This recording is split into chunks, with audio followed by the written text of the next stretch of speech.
মধ্যপ্রাচ্যের ক্যান্সার হলো ইসরায়েলি জায়নিস্টরা, আর আমাদের এই দক্ষিণ এশিয়ার ক্যান্সার হলো ভারতের উগ্র হিন্দুত্ববাদীরা। আউযু বিল্লাহি মিনাশ শাইতানির রাজিম।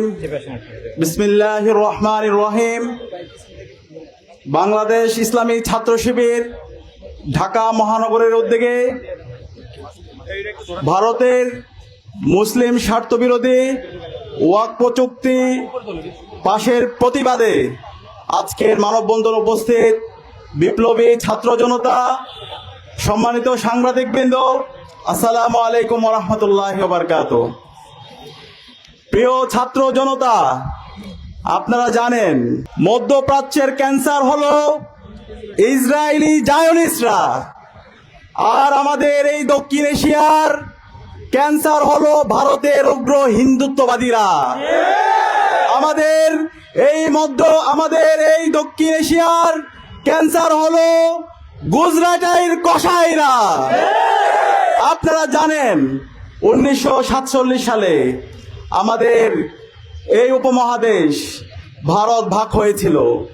যখন ভারত ভাগ হয়েছিল, ভারতের যে মুসলমানরা ছিল সেই মুসলমানদেরকে ভারতের উগ্র হিন্দুত্ববাদীরা নির্মমভাবে তাদেরকে শহীদ করেছিল, তাদেরকে তাদের ঘর বাড়ি থেকে তাদেরকে উৎখাত করেছিল। আমাদের অসংখ্য মুসলমান ভাই বোনরা তারা নির্বাসিত হয়েছিল এবং পরবর্তীতে অনেকগুলো সাম্প্রদায়িক দাঙ্গা লাগানো হয়েছে। আপনারা জানেন 1984 সালে শিখরা দাঙ্গা লাগিয়েছিল এবং সেই দাঙ্গার মাধ্যমে আমাদের মুসলমান ভাই বোনদেরকে ভারতের মধ্যে তারা কচুকাটা করেছিল। 2002 সালে এই গুজরাটের কসাইরা, উগ্র হিন্দুত্ববাদীরা আমাদের মুসলমান ভাই বোনদেরকে নির্মমভাবে তারা হত্যা করেছিল, শহীদ করেছিল। এভাবে অসংখ্য ঘটনা আমরা দেখতে পেয়েছি। আমাদের ভারতে যারা আমাদের মুসলিম বোনেরা আছে তারা হিজাব পড়তে পারে না। হিজাব পরে তাদের স্কুলে যাওয়ার কারণে, কলেজে যাওয়ার কারণে তাদেরকে বিভিন্নভাবে হেনস্থা করা হয়। আমরা দেখতে পেয়েছি আমাদের মুসলমানরা ভারতের মধ্যে গরু জবাই করার কারণে, গরু খাওয়ার কারণে তারা মব লঞ্চিং এর শিকার হয়েছে। তাদেরকে প্রকাশ্যে দিনের বেলায় তাদেরকে গণপিটুনি দিয়ে হত্যা করা হয়েছে। এবং ভারতের যারা সুশীল সমাজের যারা প্রতিনিধি আছে, যারা বুদ্ধিজীবীরা আছে, তারা এই ধরনের হত্যাকাণ্ডগুলোকে বৈধতা দিয়েছে, যেটা পৃথিবীর ইতিহাসে সবচেয়ে ন্যাক্কারজনক ঘটনা। আপনারা দেখতে পেয়েছেন তারই ধারাবাহিকতায় আমাদের কাশ্মীর, যে কাশ্মীরের আজাদির জন্য আমাদের মুসলমান ভাইরা দীর্ঘদিন ধরে লড়াই করছে, সেই কাশ্মীরের আমাদের মুসলিম সম্প্রদায়কে তারা কেন্দ্র থেকে শাসিত এবং শোষিত করেছে। এবং আমরা সর্বশেষ দেখতে পেয়েছি 2025 সালের 3 এপ্রিল আমাদের মুসলমানদের পূর্বপুরুষদের যে ওয়াকফকৃত সম্পত্তি আছে, আমাদের যে মসজিদগুলো আছে, আমাদের যে এতিমখানাগুলো আছে, আমাদের যে হেরিটেজগুলো আছে, ভারতের মধ্যে প্রায় 8,000-এর উপরে আমাদের ওয়াকফকৃত আমাদের পূর্বপুরুষদের সম্পত্তি আছে।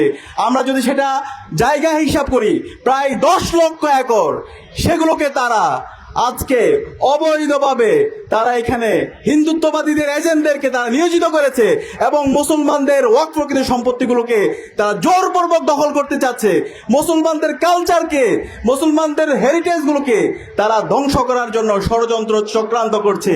আমরা মোদিকে সতর্ক করতে চাই, আমরা ভারতীয় হিন্দুত্ববাদীদেরকে সতর্ক করতে চাই, তোমরা সাবধান হয়ে যাও। মুসলমানরা বীরের জাতি, সারা বিশ্বের মুসলমানরা আমরা ঐক্যবদ্ধ। আমাদের পূর্বপুরুষদের সম্পত্তি নিয়ে তোমরা যদি অন্যায়ভাবে দখলদারিত্ব করতে চাও, তোমাদের পরিণতি বাংলাদেশে তোমাদের দূষণ খুনে হাসিনার যে পরিণতি হয়েছিল তার চাইতে তোমাদের খারাপ পরিণতি হবে। আমি অনুরোধ করব সারা বিশ্বের মুসলমানদেরকে, আপনারা ভারতের আধিপত্যবাদের বিরুদ্ধে, হিন্দুত্ববাদীদের আধিপত্যবাদের বিরুদ্ধে, গুজরাটের কসাইদের আধিপত্যবাদের বিরুদ্ধে আপনারা ঐক্যবদ্ধভাবে আপনারা কথা বলুন। আমরা যদি ঐক্যবদ্ধভাবে কথা বলতে পারি, তাহলে আমরা এই উগ্র হিন্দুত্ববাদীদেরকে আমরা এই ভারত থেকে, আমাদের ভারতকে আমরা মুক্ত করতে পারবো এবং আমাদের কাশ্মীরের আমাদের ভাই বোনরা আজাদি পাবে। আমাদের ফিলিস্তিনের ভাই বোনরা আমাদের আজাদি পাবে ইনশাআল্লাহ।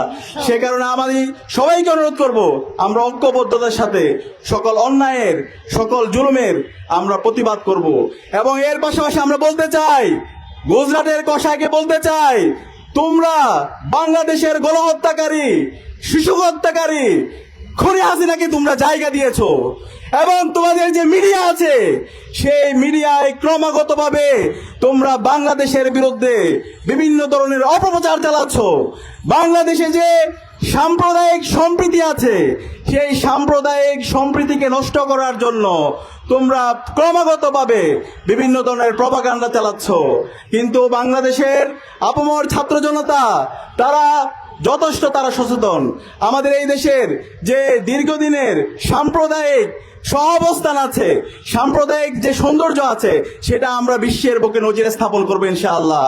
আমি বাংলাদেশের সকল ধর্মাবলম্বী, হিন্দু, বৌদ্ধ, চাকমা, মারমা, ত্রিপুরা, রাখাইন, মুসলমান সহ আমরা যারা আছি, আমরা ঐক্যবদ্ধভাবে এই ভারতের আধিপত্যবাদের বিরুদ্ধে, গুজরাটের কসাইয়ের বিরুদ্ধে, হিন্দুত্ববাদীদের বিরুদ্ধে কথা বলার জন্য আহ্বান জানাচ্ছি। এবং যে বিতর্কিত ওয়াকফ চুক্তি করা হয়েছে সেটাকে বাতিল করার জন্য আহ্বান জানিয়ে আমি আমার কথা এখানে শেষ করছি। ইনকিলাব জিন্দাবাদ, বাংলাদেশ ইসলামী ছাত্র শিবির জিন্দাবাদ, ফিলিস্তিন জিন্দাবাদ, কাশ্মীর জিন্দাবাদ, আজাদি জিন্দাবাদ।